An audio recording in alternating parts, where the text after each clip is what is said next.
السلام علیکم ورحمۃ اللہ وبرکاتہ۔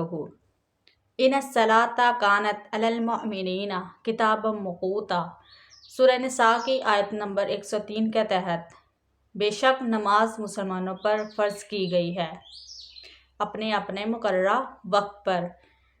اس آیت میں نماز کی امپورٹنس کے حوالے سے اللہ پاک کا حکم ہے کہ نماز مسلمانوں کے لیے اہم ترین فریضہ ہے، یعنی کہ نماز مسلمانوں پر فرض ہے۔ اللہ تعالیٰ نے سورہ مریم کے اندر کئی انبیاء کرام علیہ السلام کا ذکر کیا ہے۔ سیدنا ابراہیم علیہ السلام، سیدنا اسماعیل علیہ السلام، سیدنا ادریس علیہ السلام، سیدنا زکریا علیہ السلام۔ پھر ان سب انبیاء کرام کا ذکر ان کو انکلیوڈ کر کے آیت نمبر 58 کے اندر فرمایا کہ ان کی یہ خوبی تھی کہ یہ اللہ کی طرف رجوع لانے والے تھے۔ جب ان کو اللہ کی آیات سنائی جاتی تھی تو یہ سجدے میں گر جایا کرتے تھے۔ پھر اس کے فوراً بعد اللہ تعالیٰ نے ارشاد فرمایا سورہ مریم آیت نمبر 59 میں، بسم اللہ الرحمن الرحیم، فخلف من بعدہم خلف اضاعوا الصلاۃ وابتغوا الشہوات فسوف یلقون غیا۔ پھر ان انبیاء کے بعد جانشین وہ ہے جو ناخلف لوگ تھے، اور ان کی خصوصیت بہت بری خصوصیت، انہوں نے نمازوں کو ضائع کیا اور شہوات کی پیروی کی، تو بہت قریب ہے کہ ہم ان کو دوزخ کے اندر داخل کریں گے، ان کے لیے بہت سخت عذاب ہے۔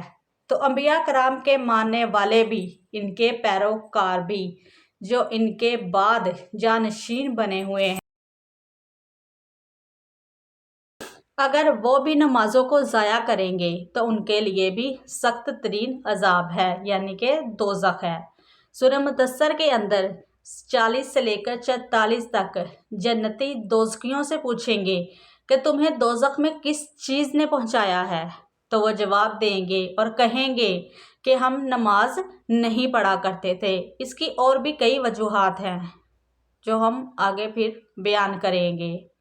صحیح بخاری اور صحیح مسلم کی متفق حدیث ہے کہ اسلام کی بنیاد 5 چیزوں پر ہے۔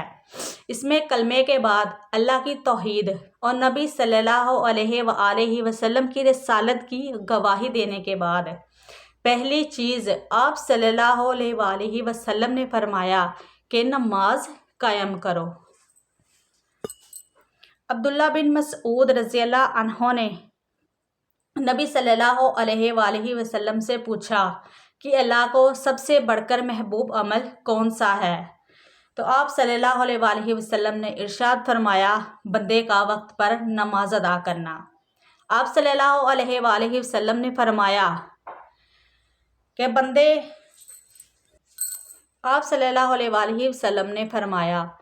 بندے اور اسلام اور کفر کے درمیان جو فرق ہے وہ نماز ہے، آگے آپ سمجھدار ہیں۔ سنن ابن ماجہ میں حدیث ہے کہ جس نے نماز ترک کر دی، نماز کو نہ ادا کیا، گویا اس نے کفر کیا۔ عقیدے میں تو وہ مسلمان ہی ہوگا، مسلمان ہی رہے گا، لیکن عمل تو اس کا کفرانہ ہے، وہ کافروں والا عمل سر انجام دے رہا ہے۔ کسی بھی